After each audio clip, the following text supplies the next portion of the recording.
7시까지예요? 5시부터 7시 반까지. 오 마이 갓. 오마이갓 들어갔다. 아! 자, 45페이지. 일단 문제를 먼저 훑어주시면 1번의 윗글에 대한 설명으로 가장 적절한 거 물어보는 거 확인되십니까? 45페이지. 자, 그럼 1번은 결국 내용 전개 방식 물어보는 거니까 이거는 읽고 나면 그냥 하나 골라질 거고, 이번에 버클리 입장으로 적절하지 않은 거 내용 확인 문제지. 그럼 키워드 잡으셔가지고 본문 나올 때마다 연결합니다. 그 다음 3번에 보기를 이해한 내용, 얘는 제일 마지막에 적용. 그 다음 넘어가시면 4번 A의 이유를 추론한 내용이니까 얘는 A 부분 끝나면 풀 거고요. 5번 기억, 니은에 대한 설명이니까 그 부분 끝나면 풉니다. 6번은 어미니까 지금 갑니다. 답은 2번. 자, 가에서 사용된 있다라는 건 무슨 뜻? 존재한다라는 뜻. 그럼 답은 2번으로 가셔야 되는 거지? 4번이 왜 아니냐고요? 회의가 있다라는 건 존재한다가 아니라 일정이 있다라는 이야기잖아. 됐나요? 자, 그럼 본문으로 오셔서 봅시다. 자, 제일 처음에 상식적 실제론의 입장에서는 하고 시작할 거죠. 그럼 일단 상식적 실제론, 얘가 무슨 얘기 했는지부터 확인합시다.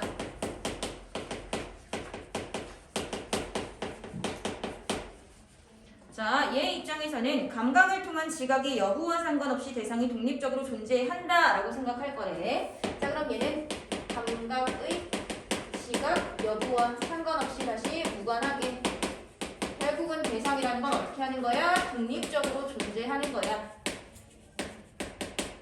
됐나요? 자, 이게 상식적 실제론의 입장. 그런데 우리는 감각의 한도 내에서만 외부 세계의 대상을 지각할 수 있을 뿐 대상의 실제를 있는 그대로 파악할 수 없습니다. 쉽게 얘기해서 여기 책성이 있다라는 거 우리 어떻게 알 수 있어? 눈으로 봤으니까. 그죠? 그래서 결국은 요거 반대 입장이 나올 거고. 자, 그래서 이런 점에서 버클리는 우리가 파악할 수 있는 것은 있는 그대로의 대상이 아니고요. 감각기관의 지각을 통해 마음속에서 형성되는 관념뿐이다. 그럼 반대 입장 버클리. 자, 얘 입장에서 결국 우리는 감각의 한도 내에서만 뭐 할 수 있는 거다? 대상을 지각할 수 있는 거다. 그렇기 때문에 결국 그 대상이라는 건 뭐다? 관념이다. 이렇게 보는 관점이랍니다. 라고 보시면 되는 거죠. 자, 그래서 어둠 속에서 코끼리의 코를 만지고 갖게 된 관념만으로 코끼리의 전체 모습을 알 수 없는 것처럼 그는 우리의 제한된 감각 경험으로부터 형성된 관념 중 어떤 것이 대상의 실제와 일치하는지 파악하는 것은 불가능하다. 그럼 결국은 우리가 감각 한도 내에서 무언가를 봤다라고 친다면 그게 실제인지 아닌지는 알 수 없다는 거지. 그래서 이렇게 파악하는 건 실제라고 볼 수 없다라고 보시면 됩니다. 자, 그래서 이렇게 우리가 외부 세계에 대해 인식할 수 있는 것은 오직 감각 경험을 통해 지각된 관념에 국한된다. 그렇기 때문에 뭐라고 하죠? 관념론적 입장이라고 하죠.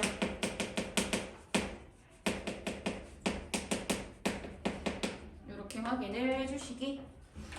자, 그럼 여기까지 설명 보셨을 때 2번에서 확인 가능한 거 어디 있다?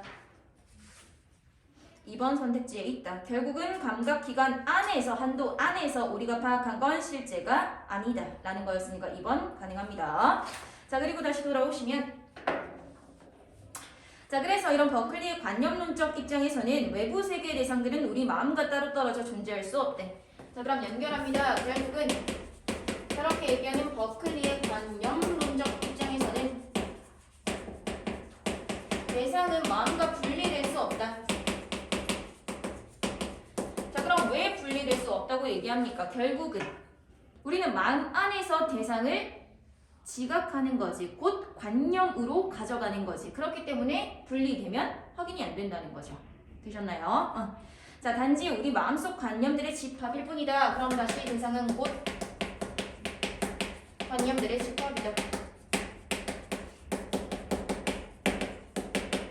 그럼 얘들아, 관념들의 집합이라는 키워드로 확인하셨을 때 이번에 4번 선택지 확인 가능하겠네. 됐나요? 그래서 그는 존재하는 것이란 곧 지각되는 것입니다. 지각되지 않는 것은 존재하지 않는 거야 라고 봤대. 자, 그럼 결국은 존재 거야. 그렇기 때문에 지각이 안 되는 건 존재하지 않는 거야 라고 봤다고요. 자, 이러한 점에서 결국 상관없이 대상이 독립적으로 존재한다 라고 보는 상식적 실제 논자들의 입장을 어떻게 한다? 비판한다. 또한 지각의 조건 또는 지각하는 주체의 유무와 무관하게 대상이 실제한다 라고 생각하는 입장도 부정한다. 쉽게 얘기해서 얘를 깠어 라는 이야기인 거지. 자, 그런데 이렇게 대상의 독립적 존재를 부정하고 관념이 곧 존재라고 보는 버클리의 입장에 대해 상식적 실제론의 입장에서는 두 가지 의문을 제시할 수 있대. 자, 의문 첫 번째. 자, 그래 알겠어요. 그럼 너는 결국은 지각하는 것만 존재한다고 볼 거지. 그럼 너가 지각한 게, 즉 그 지각한 대상이 실제하는 게 아니고 환각일 수도 있지 않아? 라고 의문을 던질 수 있대. 됐나요? 자, 그래서 결국 주장처럼 외부 세계 대상이 관념의 묶음에 불과하다면 우리가 접하는 대상들이 환각일 수는 있지 않을까? 자, 이에 대해 버클리는 이렇게 얘기합니다. 결국은 뭘 확인함으로써 가능하다? 감각, 경험들의 반복, 유형인 복을 확인함으로써 가능하다. 되시나요? 자, 예를 들어 설명합니다. 가령 나무는 예측 가능한 방식으로 반복되는 감각 경험들의 한 유형을 지닌다. 우리는 나무를 보는 각도나 거리에 따라 형태나 크기가 달리 지각될 수는 있어. 자, 근데 그렇다고 해도 시각적 경험과 촉각적 경험은 일련의 체계성을 가질 거라고요. 자, 그럼 얘기하는 거 결국 이거야. 우리가 지각하는 대상은 결국은 예상 가능한 뭐를 가진다? 유형을 가진다. 자, 근데 여기서 예상 가능하다라는 건 다시 결국은 규칙이 있다는 거고 체계성이 있다는 거다. 되셨나요? 예를 들어서 여기 나무가 한 그루 있어. 태희가 본 나무랑 수빈이가 본 나무랑 결국은 같은 나무야 라는 거 어떻게 확인할 수 있는데? 얘네가 지각한 그 나무의 특성이 결국은 유사할 거잖아. 만약에 여기 있는 태희가 여기 있는 귀신을 봤어. 그럼 그거를 수빈이가 볼 가능성은 얼마나 돼? 거의 없죠. 그치? 그렇기 때문에 걔는 예상 가능한 유형을 이루지 못해 다시 규칙이나 체계성이 없는 거라고.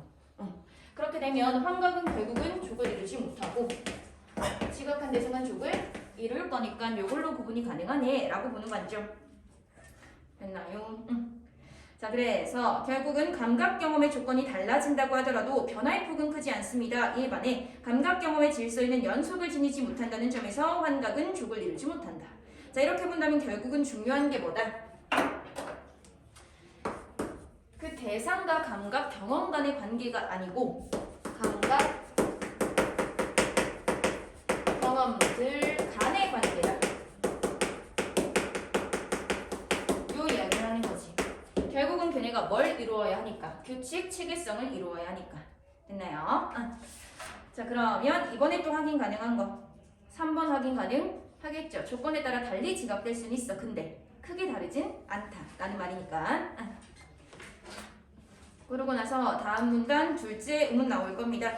대상에 관한 우리의 감각 경험들이 독립적 대상을 표상하지 않으며 외부 세계 대상들은 우리에게 지각되는 동안에만 존재한다고 본다면 내가 바로 앞에서 나무를 보고 있지 않다고 해서 그것이 존재하지 않는다고 할 수 있을까? 자, 그럼 의문 2. 결국은 지각해야 존재한다 라고 볼 거라면 누가? 버클리가. 되나요? 그럼 만약에 존재하는데 지각하지 않은 경우 그때는 그럼 이 존재가 아니야 라고 말할 수 있냐고. 됐나요? 자, 여기 두 번째 의문. 자, 이거에 대해서 결국 뭐라고 얘기할 거냐면 이러한 의문을 해소하기 위해 절대자인 신의 존재를 끌어올 겁니다. 버클리에 따르면 마음과 정신은 관념을 가리키는 것이 아니래. 그럼 다르다는 거지. 구별합시다. 자, 관념이라는 건 얘들아 결국은 지각되는 거다, 지각하는 거다. 지각되는 거다. 되나요? 그래서 뭐를 형성한다? 마음을 형성한다. 그렇기 때문에 지각된다, 수동성을 띌 거네. 그런데 마음이라면 지각하는 거예요. 그래서 관념을 형성할 거예요. 그러니까 얘는 뭐를 띈다? 능동성을 띈다.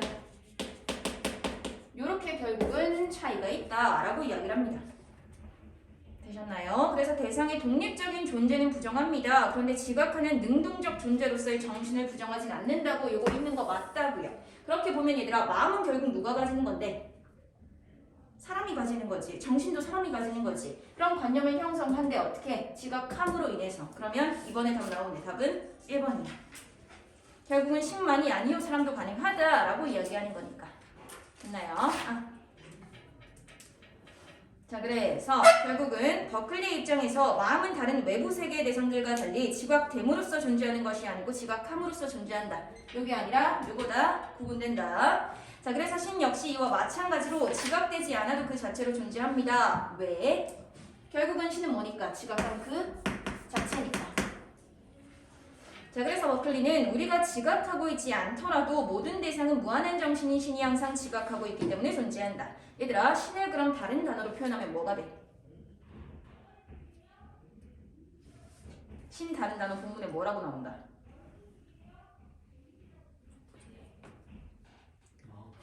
마음? 무한한 정신. 되나요? 응. 무한한 정신인 신. 그럼 신은 다시 무한한 정신인 거네. 되셨나요? 요게 됐어야 3번의 선택지가 자연스럽게 연결이 가능하지 않니? 응. 될까요? 응. 자, 그래서 결국은 그런 신이 있기에 우리 마음이 세계를 지각하지 않아도 세계는 계속해서 존재. 그럼 봐봐. 우리가 지각하고 있지 않아도 계속해서 지각하고 있는 누가 있기 때문에? 신이 있기 때문에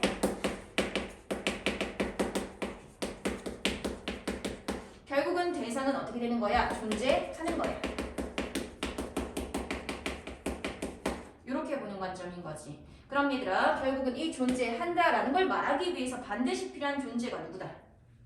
신이다. 요거 확인하셨으면 되는 거죠.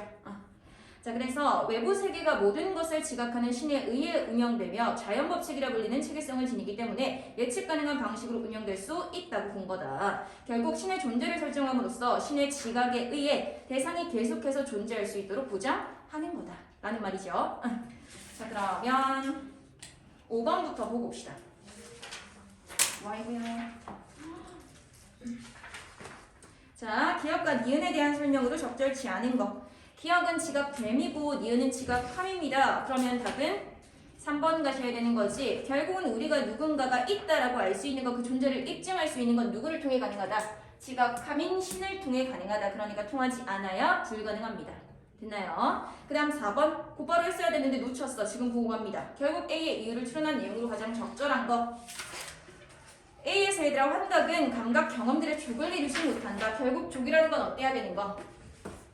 예상 가능한 유형을 이루어야 되는 거. 다시 규칙과 체계성이 있어야 되는 거. 근데 환각은 그게 없다. 그럼 답은 몇 번으로 가신다? 5번으로 가신다. 그 다음 1번 갑니다. 가장 적절한 거. 결국은 어떻게 하고 있다? 상식적 실제로는 이런 거야. 근데 버클리는 그거에 대해서 비판했대. 그럼 버클리의 입장에 대해서 두 가지 의문이 나올 수 있네. 그거에 대한 대답을 얘기하는 거지. 그럼 답은 4번. 자, 그럼 남은 3번으로 가셔서 일글을 바탕으로 보기를 이해한 내용으로 적절치 않은 것. 자, 철학자 1에서 가장 중요했던 건 세 번째 줄. 결국 어떤 외적 대상도 우리와 독립되어 존재하는 것이 아니라 그것을 경험한 우리 마음에 의해 달리 간주될 수 있을 뿐이라는. 그럼 이건 누구랑 유사하다? 버클리랑 유사하다. 상식적 실제론이랑 유사하다. 버클리랑 유사하다. 확인하시면 되는 거죠. 그 다음 철학자 2. 외부 세계는 과거의 세계인 나와 가능 세계인 타자와의 접촉을 통해 형성. 그럼 얘도 독립적으로 존재하진 않는다라고 본 거지. 버클리와 유사해. 그런데 밑으로 세 번째 줄. 신에 의존하지 않아도 대상에 대한 총체적 인식이 달성될 수 있대. 그럼 이건 차이점이 되는 거겠죠. 결국 버클리는 신이 있어야 입증이 가능하다 그랬어. 근데 얘는 신이 아니고 뭐를 통해서 가능하다? 그지? 타자의 경험을 통해서 가능하다. 이렇게 중요 내용 잡으셨으면 1번부터 봅니다. 자, 철학자 1. 버클리. 지각 여부와 상관없이 독립적으로 존재하는 것은 아니라고 보겠다. 가능한 거지. 같이 간다 그랬으니까. 그럼 답은 2번으로 가야지. 결국은 이미 만들어진 대상이라는 점에서 상식적 실제론자들이 말한 독립적 대상처럼 지각의 여부와 무관하게 존재 아니요 독립적으로 존재하지 않는다고. 됐나요? 자, 그래서 3번의 답은 2번 가시면 되겠습니다. 됐나요? 혹시 선택지 확인 안 되시는 거 있다? 있다? 그럼 넘어가셔서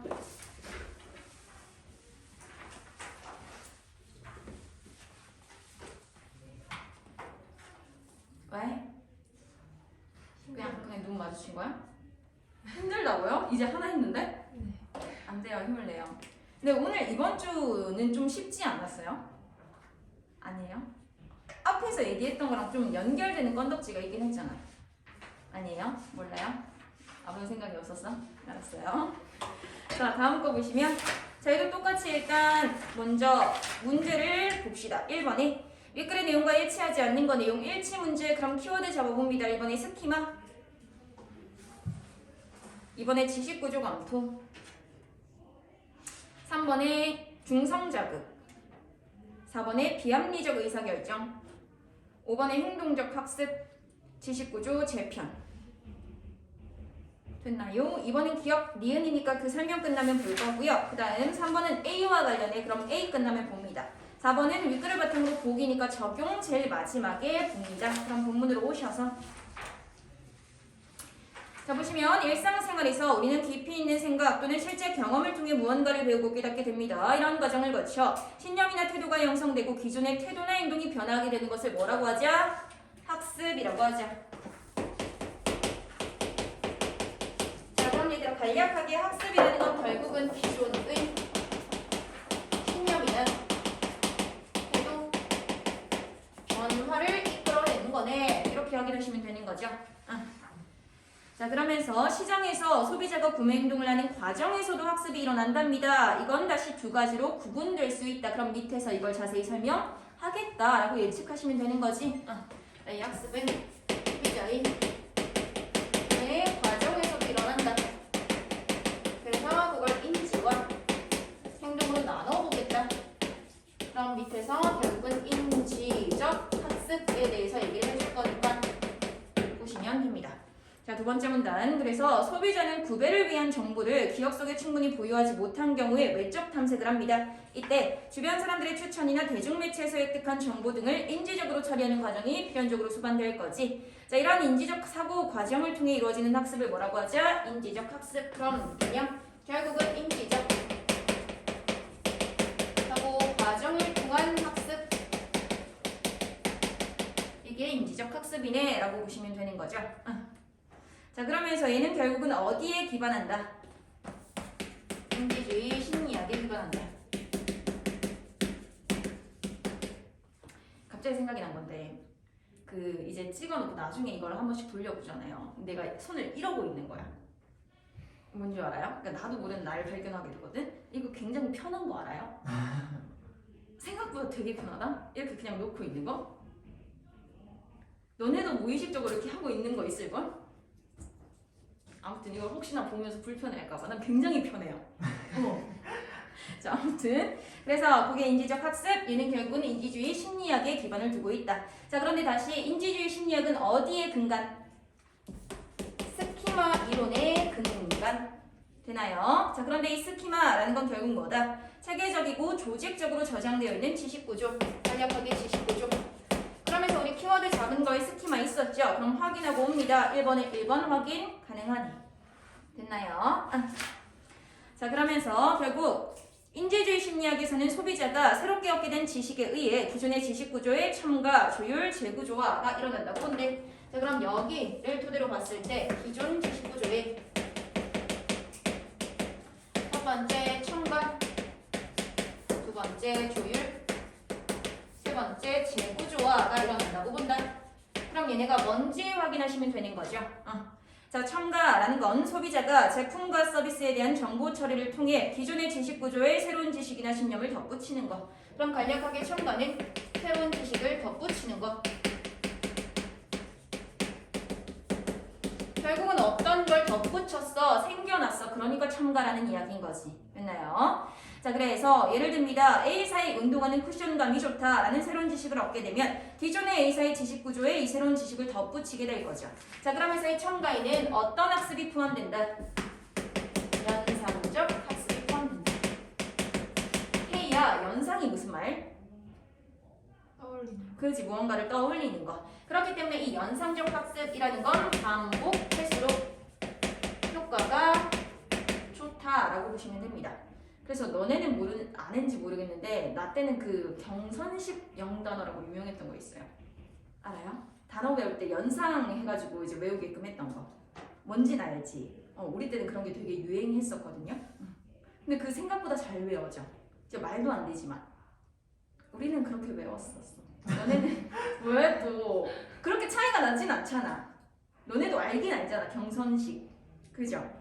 아닌가? 아무튼 그런 거 연상적 학습이 포함된다라고 보시면 되고요. 자, 그래서 결국은 특정 브랜드나 상품이 생각나도록 학습시키는 거, 그걸 얘기할 거다. 자, 그 다음 조율이라는 건 소비자가 제품에 대한 지식을 축적함에 따라 자신이 가진 지식 구조를 검토해 어떻게 하는 거? 일반화하는 거. 자, 그럼 얘는 지식 구조를 검토해 일반화하는 거. 지식 구조 검토라는 키워드 있었다. 그럼 1번에 2번 확인하시면 가능하겠네. 됐나요? 자, 그러면서 조율의 과정에서 소비자의 지식 구조 중 일부가 서로 결합돼 보다 일반화될 수 있습니다. 다시 예를 듭니다. B사의 여러 서비스를 두고 다양한 여러 특성이 결합되면 B사의 서비스는 고품질이다. 와 같은 일반화가 이루어질 수 있는 거. 그 다음 세 번째 재구조화. 자, 얘는 기존의 지식 구조와는 다른 새로운 의미 구조를 생성하거나 기존의 지식 구조를 새롭게 재편하는 거. 자, 얘는 새로운 의미 구조를 만들어내거나 또는 기존 지식 구조를 재편하는 거. 얘들아, 재편이라는 키워드 잡았던 것 같아요. 그럼 1번으로 가셔서 확인해 보시면 5번에 기존의 지식 구조 새롭게 재편 보이십니까? 자, 그럼 얘는 지금 어디에서 얘기가 나오는 거야? 인지주의 심리학, 얘는 인지적 학습이지. 근데 5번에 주어가 어디다? 그럼 틀렸네. 답은 5번 가시면 됩니다. 됐나요? 1번에 5번. 자, 그래서 이렇게 세 가지 단계가 있다. 다시 돌아오시면 재구조와 예시됩니다. 예컨대 통신사인 C사가 기존 서비스를 연령대별로 새롭게 세분화하면서 각 서비스마다 ABC라는 고유한 브랜드를 구축. 자, 그럼 C사에 대한 하나의 지식구조가 아니고 거기 아래에다가 하위에다가 ABC라는 브랜드가 있다는 것과 함께 별도의 새로운 지식구조를 형성해야 합니다. 그러니까 이건 뭐다? 재구조화다. 내가 원래 가지고 있던 걸 어떻게 하는 거니까? 바꾸는 거니까. 됐나요? 자, 그러면서 한편 소비자는 자신을 둘러싸고 있는 환경에서 발생하는 여러 가지 자극과 반응을 반복적으로 경험함으로써 학습을 하게 됩니다. 자, 이처럼 경험을 통해 학습하는 거, 그걸 뭐라고 한다? 행동적 학습이라고 한다.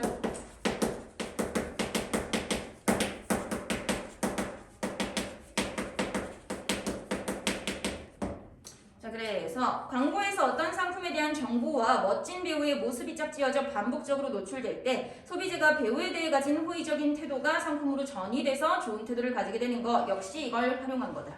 자, 그러면서 얘는 자극에 따른 결과에 관심을 두는 어디에 기반? 행동주의 심리학의 기반. 자, 근데 다시 행동주의 심리학은 뭐를 중시한다? 결과를 중시한다. 됐나요? 그 다음 행동주의 심리학에서는 고전적 조건화, 작동적 조건화를 중요하게 다룬다. 요거 이전에 할 때 잠깐 이야기했던 것 같은데 기억하십니까? 근데 이름만 조금 다를 뿐이야. 우리 스키너에 뭐라고 배웠어?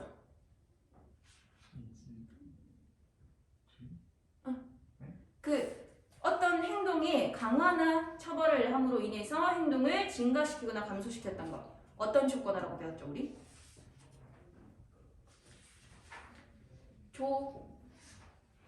짝적 조건화. 기억하십니까? 여기서는 그냥 단어만 조금 달라졌을 뿐이야. 뭐라고? 작동적 조건화라고. 근데 결국은 같은 거다라고 생각하시면 됩니다. 됐나요? 자, 그럼 결국은 여기 행동주의 심리학에서 두 가지로 나눌 수 있다라고 하면서 이야기가 넘어갈 거지. 그럼 큰 틀에서 인지적 학습과 행동적 학습 끝났어요. 그래서 2번으로 갑니다. 자, 적절하지 않은 거 1번에 각기 다른 심리학 이론에 기반한다. 가능합니까? 네. 그 다음 2번에 소비자의 구매 행동에 대해 설명하는 데 활용될 수 있다. 가능합니까? 요거는 얘들아 제일 처음에 설명했던 거지. 여기 가능하겠죠? 자, 그럼 3번도 동일하게 가능합니다. 학습 자체가 변화를 일으키는 거니까. 자, 그럼 4번 결국 기억에 대한 연구는 지식의 구조에 주목한다. 가능하니? 지식의 구조가 곧 뭐야? 지식의 구조가 뭐다? 그지? 스키마다. 그럼 결국은 이제 학습 여기에 주목한다 가능하겠죠. 그럼 답은 5번 것입니다. 결국 행동적 학습은 얘들아 어디를 중시한다? 결과를 중시한다. 그러니까 과정을 분석하지 않는다. 됐나요? 자, 그리고 나서 옆으로 오시면 고전적 조건은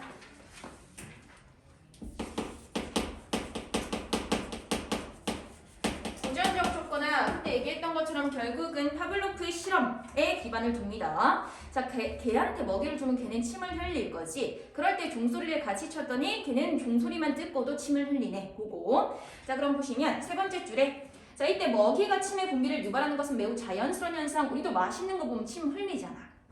고이잖아. 그지? 자, 그처럼 자연스럽게 어떤 반응을 유발하는 자극을 뭐라고 하자? 무조건 자극이라고 하자. 되나요? 그래서 자연스러운 반응을 유발하는 자극을 무조건 자극. 자, 그래서 이 무조건 자극으로 인해서 나오는 반응을 무조건 반응.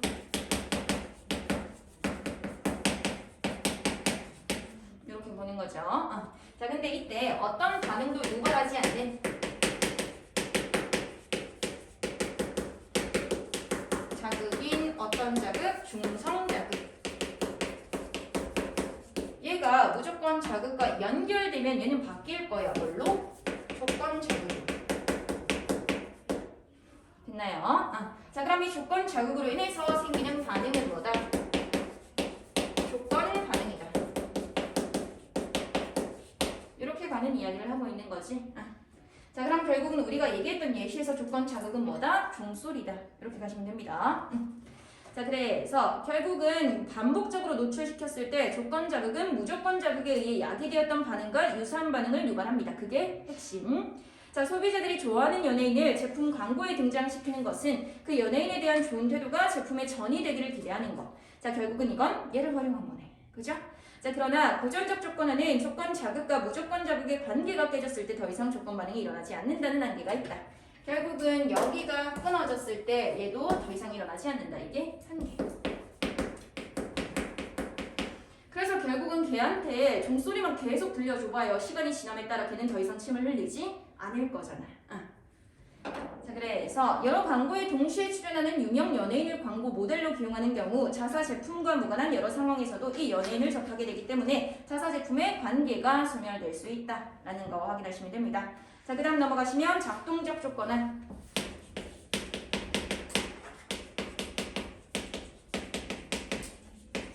자, 얘는 아까도 얘기한 것처럼 우리가 앞에서 확인한 것처럼 결국은 어떤 행동에 대해서 뭘 함으로 인해 선택적으로 보상을 함으로 인해 그 행동을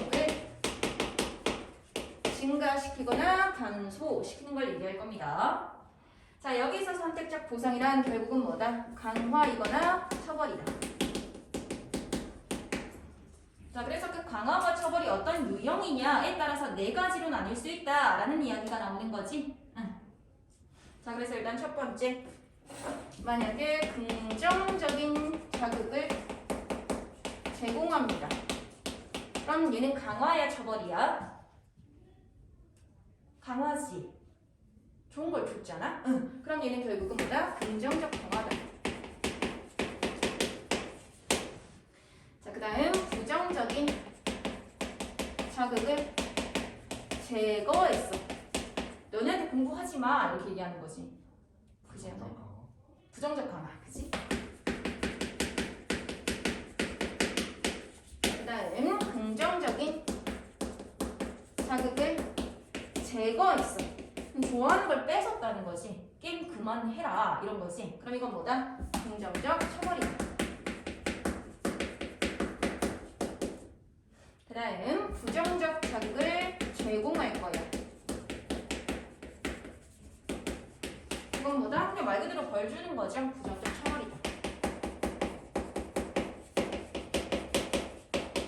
나는 부정적 처벌보다는 긍정적 처벌이 더 나쁘다고 생각해요. 좋아하는 걸 뺏는 게 더 가혹하지 않니? 그래서 결국은 여기에서는 요 네 가지 유형만 잘 확인하셨으면 됩니다. 자, 그러면 A 끝났으니까 3번으로 갑니다. 자, 이와 관련해 보기를 이해한 내용으로 적절치 않은 거 실험 1 보시면 상자 안에 단추를 누르면 먹이가 나오는 장치를 마련. 인지가 우연히 단추를 눌렀다 먹이를 얻게 됐다 계속해서 누르네. 그럼 얘들아 이 네 가지 유형 중에 어디에 속하는지만 확인하셨으면 돼. 어디로 간다? 그지? 여기가 1.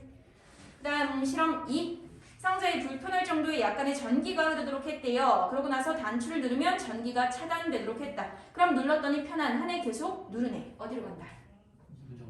그치? 부정적 강화. 됐나요? 그 다음 실험 3.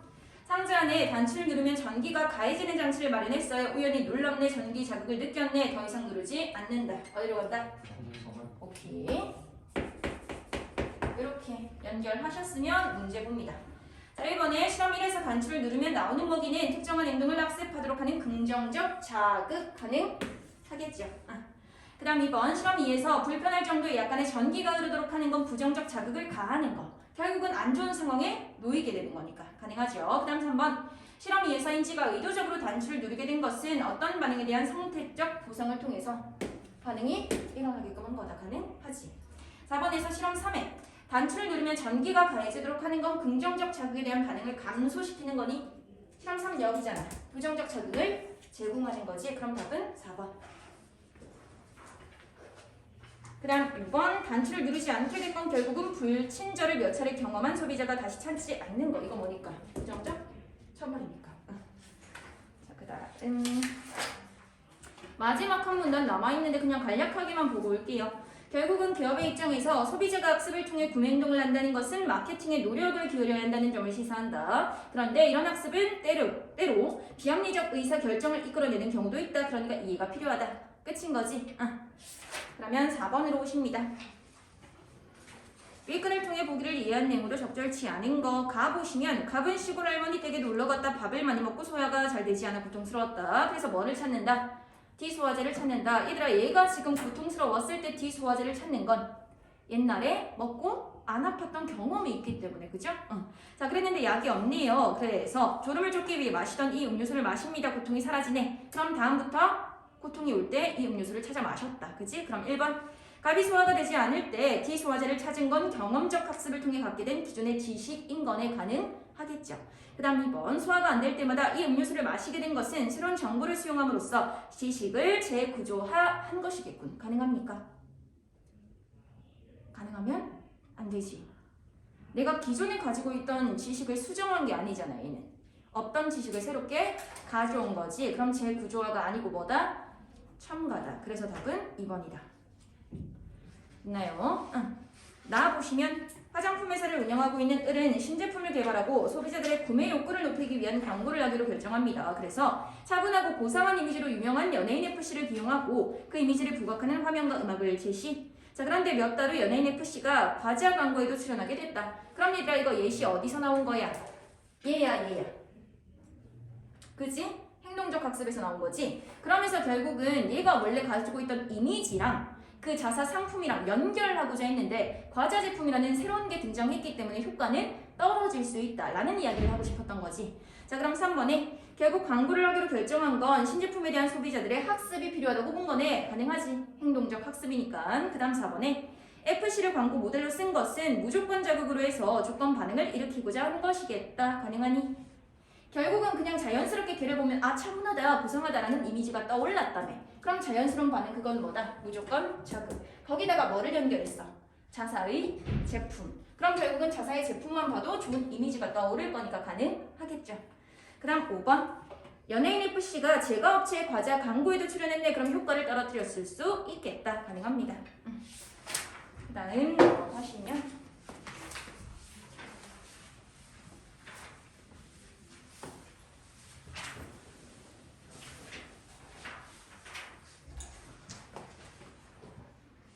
그 다음 넘어가시면 기술 지문인데요. 기술 지문 치고 어렵지가 않았다. 그지? 그냥 내용만 연결했으면 되는 거죠. 결국은 얘가 어떤 개념이고 어떤 특징을 가지는지만 확인하셨으면 됩니다. 자 그럼 일단 문제부터 1번이 윗글의 내용을 정리한 학생의 메모. 그럼 결국은 뭐 묻는 거? 내용 확인 묻는 거. 그죠? 그러면 첫 번째 자기 치유 기술, 두 번째 보건물질 강력 접착제, 그 다음 3번에 공기나 온도의 반응, 4번에 마이크로캡슐 합성 수지, 5번에 혈관 모사법 단점. 됐나요? 그 다음 2번 윗글을 읽고 보기의 상황을 이해한 내용. 그럼 모르는 거지 보고 나서 확인할 수 있는데 대충 어떤 상황인지만 짚고 갑시다. A에서 지속적으로 균열 부식, B에서는 갑작스러운 충격, 결국은 반대되는 상황인 거네만 확인. 그 다음 넘어가셔서 3번 보기 A에 대해 보인 반응 적용이니까 몰라요. 나중에 풀 거고 4번 윗글을 읽은 학생의 반응 설명으로 가장 적절한 거. 너네 그 선택 과목 나뉘기 이전에는 화작도 계속 푸셨잖아요. 그때 보통 학생의 반응 나오면 얘들아 뭐 묻는 거? 그냥 그 반응이 어떤 건지만 묻는 거. 본문 내용 사실은 필요 없어요. 그럼 곧바로 갑니다. 자 보시면 이 글을 읽고 자기치유 기술에 관한 다른 글을 더 찾아 읽다 의외의 사실을 알았어. 자기치유 소재가 포함된 콘크리트나 금속을 사용할 경우 가격이 비싸거나 대량 생산이 어렵거나 평범한 재료보다 강도가 떨어지는 것 같은 문제가 생길 수도 있대. 근데 이 글에서는 얘기를 안 하네. 그럼 결국은 어떻게 읽고 있다? 적절한지 적절하지 않은지 결국은 비판적으로 읽고 있다. 그럼 그냥 답은 2번 가시면 되겠죠. 그리고 본문으로 오십니다. 자 보시면 제일 처음에 자기 치유 소재란 하고 시작할 거지. 그럼 얘 개념부터 잡을 거야. 결국은 시간이 지남에 따라 균열이나 부식이 생기는 금속이나 플라스틱, 콘크리트와 같은 재료에 첨가돼 이러한 손상을 스스로 치유할 수 있도록 돕는 물질. 그럼 개념부터 잡을 겁니다. 자기 치유 소재. 얘는 어떻게 하는 거? 결국은 스스로 뭐를 돕는 거? 손상을 복구할 수 있도록 돕는 거.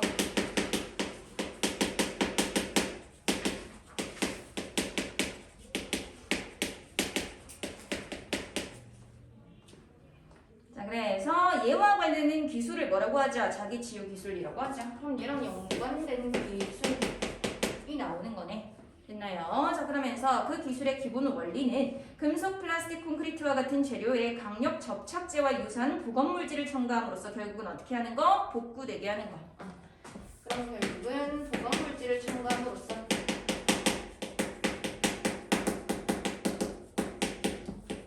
복구되게끔 하는 거. 자 그럼 여기까지 보셨을 때 1번에 확인 가능한 거 순서대로 가시면 되죠. 1번과 2번.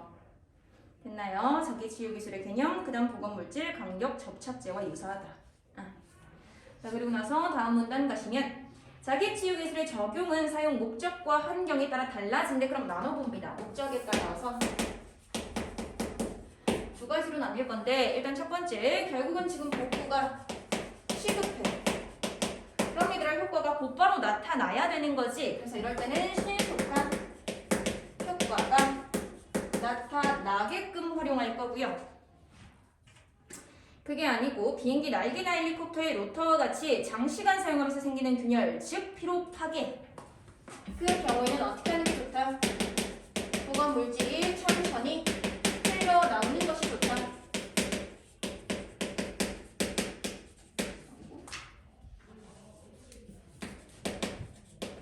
이렇게 목적에 따라 두 가지로 나뉠 수 있구나 라고 보시면 됩니다. 됐나요? 그 다음 환경에 따라서 세 가지로 나눕니다. 자, 그냥 단순히 일상생활에서 사용하는 거라면 우리가 일상생활에서 흔히 접하는 뭐와 만났을 때? 공기와 만났을 때 붓는 게 좋겠지?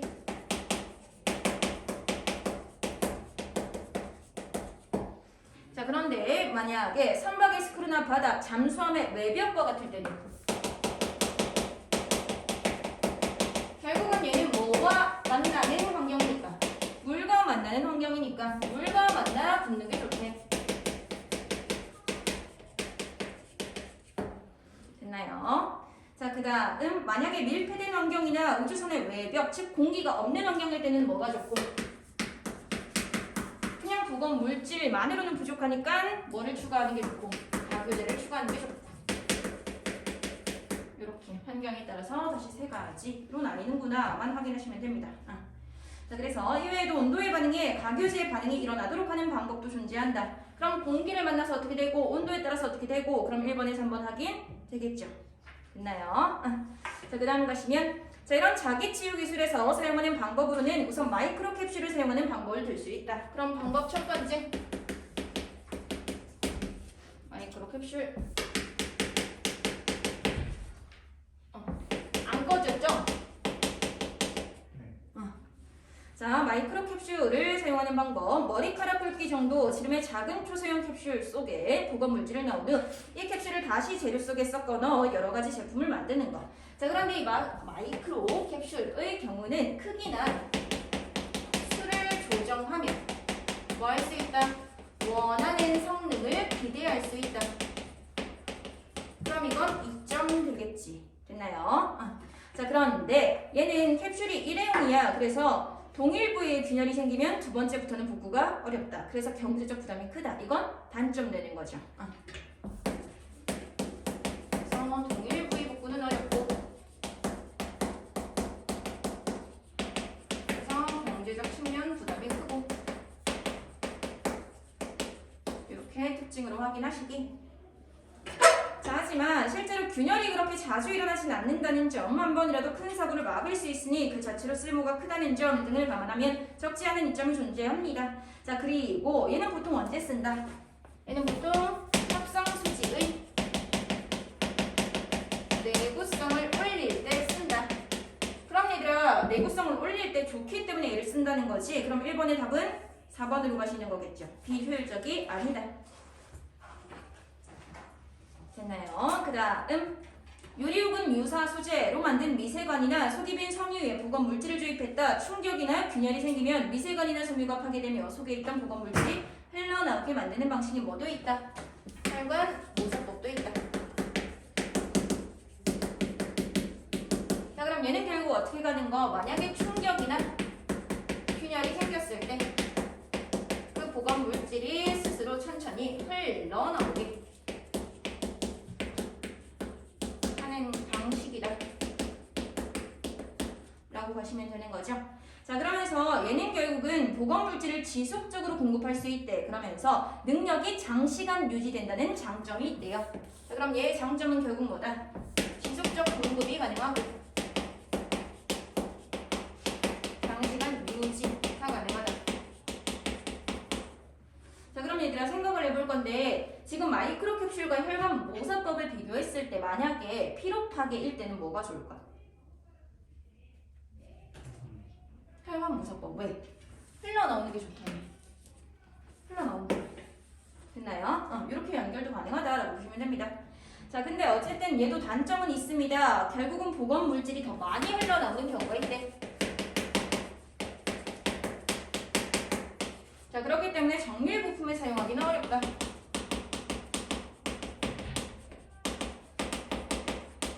이렇게 장단점을 통해서 결국은 특징을 확인하셨으면 되겠네. 됐나요? 자, 그 다음 전통적으로는 실리콘이나 젤과 같은 물질이 보건 물질로 활용됩니다. 근데 최근에는 뭐를 활용하기도 한다? 세균이나 곰팡이를 활용하기도 한다. 자, 그럼 어떻게 갈 거냐면 세균을 활용하는 경우 세균을 건조시켜서 포장 모양의 껍질 속에서 어떤 상태로 들어가게 한다? 휴면 상태로 들어가게 한다. 됐나요? 자, 그래서 영양분과 함께 넣어 놓을 건데, 그러다가 만약에 뭐가 생기면, 균열이 생기면 그 균열 틈새로 뭐가 들어온다? 산소와 수분이 들어온다. 그렇게 되면 얘들아 휴면 상태에서 어떻게 될 거야? 깨어날 거야. 그래서 뭐라고 얘기했다? 활성화. 됐나요? 자, 이 활성화가 되면 결국 얘는 무언가를 만들어낼 거야. 탄산, 칼슘이요. 자, 결국은 이 탄산, 칼슘이 뭐한다? 균열을 메운다.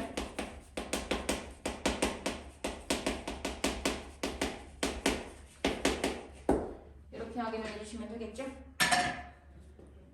자, 곰팡이도 크게 다르진 않습니다. 결국 곰팡이의 포자는 오랜 시간 동안 산소나 물 없이 생존 가능하죠. 얘도 똑같아. 균열이 발생했어. 그럼 물과 산소가 공급될 거지. 그럼 증식합니다. 그래서 뭐를 만들어낸다? 탄산, 칼슘을 만들어낸다. 자, 근데 결국은 보통 건축물에 생기는 곰팡이가 건축물 균열 틈새를 성장해 달라붙어 붕괴를 초래하는 것과는 반대로 가는 거지. 결국 얘를 활용하는 건 좋은 점으로 가는 거잖아. 됐나요? 자, 하지만 생명체의 대사 과정을 이용하는 점에서는 세균을 이용한 방법과 비슷. 자, 그러면서 만약에 완전히 메워지면 다시 포자 상태로 돌아간다라는 이야기네요. 자, 그럼 2번부터 갑시다. 우리 글을 읽고 보기의 상황을 이해한 내용으로 적절치 않은 것. 다시 A는 지속적이었고요. B는 갑작스러운 충격이었어. 그럼 A는 얘들아 어떤 파괴라고 볼 수 있다. 그지? 비록 파괴. 그럼 결국 1번에서 A에서는 혈관 모세법 기술을 활용하는 것이 좋겠다. 가능한 거지. 흘러나오게 될 거니까 지속적으로 공급이 가능한 거니까. 그 다음 2번. A 교량 건축에서 세균을 사용했다면 교량의 균열은 결국 활성화는 계기가 됐을 것이다. 가능하죠. 왜? 균열되면 그 틈 사이로 얘가 들어가서 활성화가 되는 거니까. 그 다음 3번. B에서는 피로파괴. 얘는 갑작스러운 충격 피로파괴가 아닌 거지. 그럼 답은 3번이네. 그 다음 3번.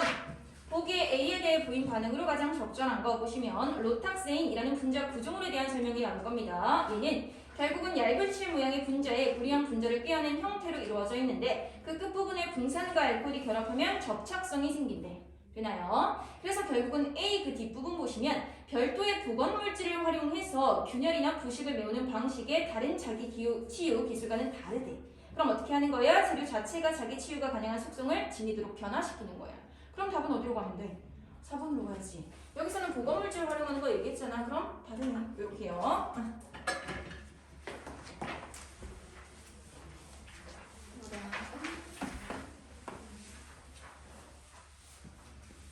오늘 좀 빠르죠? 일찍 가요? 노력은 해볼게요. 자, 그냥 넘어가셔서 가랑 나로 나뉘어져 있네. 그럼 끊어가자 라는 거. 나 오늘 그 얘기 들었어. 어젠가? 누가 선생님이 얘기한 방식대로 해봤어요. 모의고사를 풀어봤어요. 그 얘기를 하는 거예요. 그래서 어땠어? 괜찮았어? 그랬더니 뭐 답을 맞추는 건 잘 모르겠고 그냥 자기 스스로 뭔가 체계적으로 풀고 있는 듯한 그런 느낌이 들어서 그냥 기뻤대. 그래서 내가 말했지. 그거면 됐다. 너가 기뻤으면 됐다. 그랬죠. 그랬다고요. 근데 그 기분 자체가 뭔가 되게 뭐라고 해야 되지? 뿌듯함을 주잖아. 어느 정도 동기가 될 수 있지 않을까? 아니야? 또 나 잘못된 기대를 냈어? 희망을 가졌어? 그렇구나. 알겠어. 너네 모의고사 풀 때 어땠는데? 어려웠는데요. 이제 나에게 미래가 없어졌구나 싶어. 왜 그래 또? 희망이 없다. 야, 긍정적으로 살아야지. 근데 그거 알죠? 우리는 너네 그거 알아요? 유키즈 온 더 블럭? 거기에 입절근 햇님이 나왔어. 그러면서 그런 얘기를 하더라고요. 제철 음식을 먹어야 되는 이유는 우리가 언제 갈지 몰라서 해. 그것처럼 얘들아 우리도 행복하게 살아야 돼. 왜? 언제 갈지 모르잖아. 그렇지 않아요? 행복하게 살아. 고3이 힘들지만 행복함을 좀 찾아봐. 안 되겠어? 알겠어요. 자, 그래서 일단 가부터 봅니다. 자, 보시면 19세기 초 프랑스의 미술계에서는 신고전주의가 유행했다라고 나올 거죠. 그럼 우선 19세기 프랑스 미술계 뭐가 유행 신고전주의 이렇게 잡아만 주실 거고.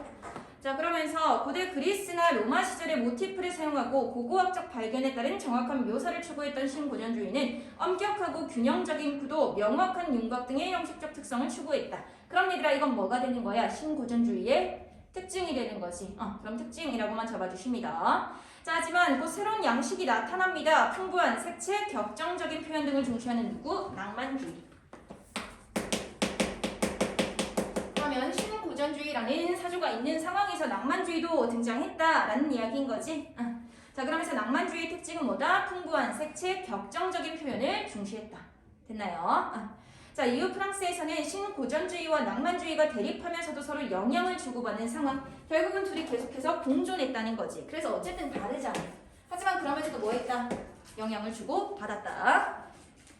자, 그러면서 당시 프랑스 미술의 중심은 정부에서 주관하는 살롱전이었는데 신고전주의와 낭만주의의 보수적인 화풍에 불만을 가지고 새로운 형태의 그림을 그린 프랑스의 젊은 아가들은 여기에 초대될 수 없었대. 그래서 뭐 했다? 그들만의 전시회를 따로 열었다. 거기에 어떤 그림이 있었고 모네의 인상 해돋이라는 그림이 있었고 그래서 그걸 호평하면서 이름을 붙입니다. 뭐라고? 인상주의자라고. 그럼 얘들아 결국은 얘네를 묶어서 뭐라고 볼 수 있고 보수적인 화풍이라고 볼 수 있고 여기에 반대되는 사조 뭐가 나온 거야? 인상주의가 나온 거지. 그럼 결국 우리가 주목해야 되는 건 어디다? 인상주의다 라는 거예요. 자, 그래서 다음 문단에 인상주의는 19세기 후반을 대표하는 예술사조입니다. 기존의 미술이 추구했던 역사, 종교 등의 소재를 벗어나 일상적인 모습이나 자연의 풍경을 소재로 삼을 거다. 그럼 얘는 결국은 그 당시 자주 사용하던 주요 소재에서 벗어날 거예요. 그래서 일상생활의 모습이나 자연 풍경을 소재로 삼았다. 됐나요? 자, 그러면서 얘는 특히 빛의 효과에 주목할 겁니다. 왜? 결국은 시시각각 변화하는 모습에 주목할 거예요. 됐나요? 자, 그러면서 인상주의 화가들은 빛을 통해 사람의 눈에 들어온 대상의 모습은 상황이나 조건에 따라 제각기 달라질 수 있기 때문에 대상을 형식적으로 고정해 표현하면 오히려 실제 모습이 아니야 라고 이야기를 했다는 거지. 그러니까 형식적으로 고정을 했을 때 그건 실제 모습이 아닐 수 있다. 그럼 얘들아, 얘네는 형식적으로 고정을 하려고 했다, 안 하려고 했다? 안 하려고 했다. 그래서 너네도 그림 그릴 때 얘들아, 해 무슨 색으로 색칠해? 국룰 아니냐? 빨간색이잖아. 그죠? 응. 근데 해가 진짜 빨간색이기만 해? 아니요. 그치? 그것처럼 결국은 형식을 고정했을 때 그냥 실제 모습이 아니게 될 수 있다고. 자, 그렇기 때문에 결국 그걸 안 하려고 했다. 그게 인상주의다 라고 생각하시면 됩니다. 자, 그래서 예를 들어 태양을 그리더라도 붉은색이라는 관념 속의 색으로만 표현하는 것이 아니고요. 관찰 순간 눈에 보이는 색을 그대로 표현한다. 자, 또한 짧은 붓질이나 두드러지지 않는 명암을 사용해 색채를 구성해서 대상의 윤곽을 어떻게 표현했다? 뚜렷하지 않게 표현했다. 뚜렷하지 않게 표현했다. 이렇게 가주시기. 자, 결국은 얘들아, 인상주의 자체는 인상에 주목했다는 거야. 지금 내 눈에 보이는 그 모습이 중요했다는 거예요. 그래서 일반적인 관념 속에서 정밀하고 분명하게 묘사하기보다는 순간적으로 보이는 모습을 중시한 거다라고 보시면 되겠죠. 자, 이런 인상주의 특징은 대상뿐만 아니라 배경과 순간적인 느낌을 한 번에 포착해 화폭에 담기 위한 노력으로 볼 수 있습니다. 자, 그렇기 때문에 대상에 주목하지 않을 거지 대상은 어떻게 된다? 모호해진다. 자, 중요한 것은 뭐다? 그 순간 눈을 통해 보고 있는 감각적인 느낌이다. 그걸 어떻게 잘 전달하느냐 였습니다. 자, 그래서 감성적인 표현을 중시하며 세계를 더욱 정확하게 기록하려고 했었습니다. 다른 예술 분야에까지 영향을 미쳤다. 자, 그럼 확인하고 봅니다. 자, 1번 보시면 일단 가 가지고 볼 거야. 첫 번째, 19세기 프랑스에서 등장한 예술 사조에 대해 다룬다. 가능합니까? 네, 적절 가능하지. 그 다음 2번, 인상주의와 대립적인 성격의 예술 사조에 대해 언급한다. 가능합니까? 네, 제네어 신고전주의, 낭만주의, 적절. 그 다음 세 번째, 인상주의 미술의 영향력에 대해 언급합니다. 가능하지. 근데 옆에 부적절이라고 나와 있죠. 그럼 얘들아, 우리는 나를 읽고 얘 먼저 그냥 확인하자는 거지. 결국은 끊어 읽음으로써 우리 머릿속에 남아있는 걸 어떻게 하자는 거야? 좀 체계화시키자는 거야. 그러면서 선택지의 폭을 줄여가자는 거니까. 되겠죠? 그 다음 2번, 가와 관련된 나의 인상주의 음악이니까 얘는 나중에 볼 거고 3번은 확인 가능하겠네요. 가의 인상주의 화가들의 관점에서 볼 때 기억의 의미로 가장 적절한 거. 결국은 왜 세계를 더욱 정확하게 기록하려고 한 걸로 볼 수 있습니까? 결국은 여기지. 형식을 고정하면 오히려 그건 실제 모습이 아니야. 그러니까 어떻게 하자? 변화하는 그 모습, 지금 그 모습에 주목하자. 그럼 답은 5번.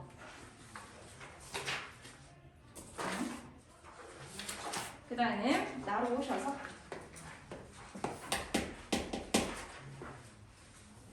자, 보시면 19세기 유럽을 지배했던 음악 사조는 독일에서 발생한 낭만주의였다 라고 나올 거지. 그럼 얘도 결국은 구조는 비슷하게 갑니다. 19세기 유럽을 지배했다. 음악 사조는 낭만주의. 자, 그러면서 얘의 특징에 대해서 언급할 겁니다. 보시면 낭만주의는 청중을 압도하는 과장된 표현, 그 다음 구체적인 대상이나 사상을 나타내는 표제 사용, 소나타 형식 등의 특징이 있대요. 교양곡의 양식을 완성하고 있대. 그럼 간략하게만 특징을 잡아주시면 얘는 과장된 표현을 사용할 거고, 그러면서 구체적 대상이나 사상의 표제를 사용한다. 그리고 소나타 형식, 교양곡, 양식 등을 사용한다. 이런 게 특징이다 라고 보시면 되겠네요. 자, 하지만 프랑스의 음악가들은 이런 낭만주의의 구조적 특성이 프랑스와는 맞지 않는다고 생각했대. 그래서 프랑스 음악을 찾기 위해 시도합니다. 자, 그래서 누구? 프랑스의 드뷔시 라는 음악가가 결국은 얘기할 거야. 규칙보다는 뭘 따라야 돼? 즐거움을 따라가야 돼. 자, 그러면서 어디에 주목하자? 감각적인 환상에 주목하자. 이렇게 얘기를 해놓고 보니까 이게 누구랑 유사하다? 인상주의와 유사하다. 그래서 여기서 이제 발전시켜서 나온 게 뭐다? 인상주의 음악이다. 그래서 얘도 인상주의 음악에 주목해야 되는구나 라고 보시면 되겠지. 근데 얘들아 어쨌든 예술 분야가 다르긴 하지만 같은 인상주의라는 사조지. 그럼 결은 비슷할 겁니다. 보시면 여기서 결국은 규칙에서 벗어날 거지. 기존에 있던 거에서 벗어날 거야. 그러면서 순간에 주목한다. 그럼 얘도 똑같을 거지. 자, 그래서 결국은 넘어가셔서 인상주의 음악가들은 기존의 규칙에 얽매이지 않으려 했어. 그래서 리듬의 구조를 고의적으로 피합니다. 그럼 얘 특징 잡아봅니다. 규칙에서 벗어나고자 했다. 자, 그러면서 결국은 그 선율이 하나의 완결된 선을 만들어내기보다는 단편적인 모습으로 나타납니다. 그러니까 방향성이 없어.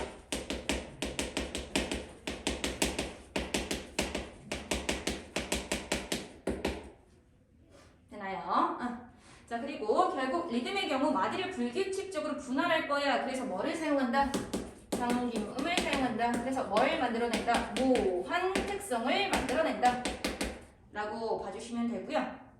자, 그러면서 또한 그 당시 조화와 진행을 중시했던 거에서 벗어날 거야. 그러니까 뭘 가져온다? 불협화음을 가져온다. 이렇게 봐주시면 되는 거지. 자, 또한 전통적으로 금기시되었던 화성의 구조를 사용합니다. 그래서 얘네가 얘기하는 그 전통적으로 금기시됐던 화성의 구조가 뭐다? 반음이 없는 거예요. 그치? 결국은 오음 음계다. 오음 음계. 얘는 뭐다? 반음이 없다. 이렇게 확인해 주시면 되겠죠? 자, 그 다음 가시면 다음 문단. 결국 인상주의 음악가들은 청중을 압도하는 과장된 표현도 사용하지 않습니다. 얘들아, 과장된 표현을 사용하는 게 누구였어? 그지? 낭만주의. 그럼 반대로 간다는 거지. 자, 그러면서 결국은 악기의 음색적 특징을 부각합니다. 다채로운 음색을 만들어내기 위해 노력할 거야. 그런데 단지 악기 특성에만 의존한 것은 아니고 다양한 연주법, 악기들의 독특한 조합 또한 중요한 요소였다. 결국은 그 당시 하지 않았던 걸 막 해버렸다라고 보시면 됩니다. 자, 또한 얘네는 표제를 사용할 거예요. 표제 사용한대. 공통점? 아니라는 거지. 쟤는 구체적인 표제를 사용할 거다라고 얘기했죠. 얘는 표제를 사용해서 결국 얻고자 하는 게 뭐래? 호흡성대. 그럼 요것도 차이점인 거네 라고 보셨으면 되겠죠. 자, 그래서 결국은 시각적이면서도 암시적인 모호한 이미지를 불러일으키는 효과를 주었다. 자, 그래서 마지막. 결국 19세기 말 음악가들은 낭만주의의 대표적 음악가 중 한 명인 바그너가 보여준 음악에 압도당한 채 영향 아래 있었어. 하지만 그 영향은 결국은 뛰어넘었어야 된다는 거지. 자, 그래서 이런 인상주의 음악이 등장하면서 결국 근대 음악을 확립하는 데 영향을 주었다. 그럼 1번의 답 나왔네. 3번이요. 부적절이 아니라는 거지. 됐나요? 그 다음 2번 가시면 적절한 거. 자, 결국은 우리 지금 얘기했던 인상주의의 그 같은 결로 그냥 확인 가능해. 1번에 조화 진행 추구 아니오 X. 그 다음 2번에 형식적으로 고정 아니오 X. 3번에 순간적인 인상 순간적인 느낌 포착. 네, 답은 3번. 그럼 4번은 어디가 틀렸다? 낭만주의 구조적 특성을 받아들였니? 반대로 가잖아. 그지? 불가능. 그 다음 5번은 정해진 규칙 속 불가능. 벗어나야 됩니다. 마지막 4번. 자, 인상주의 음악의 특징을 살려 작곡을 하기 위한 계획, 적절한 거. A의 과장된 표현 가능합니까? 불가능, 날립니다. 그 다음 B의 반음 사용합니까? 아니요, 날립니다. 그럼 그냥 답은 5번.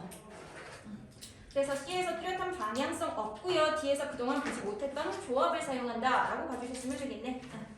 오늘은 여기까지 합시다. 다음 주에 뭐 해오시자? 사주차. 사주차 풀어오시자. 고생했어요.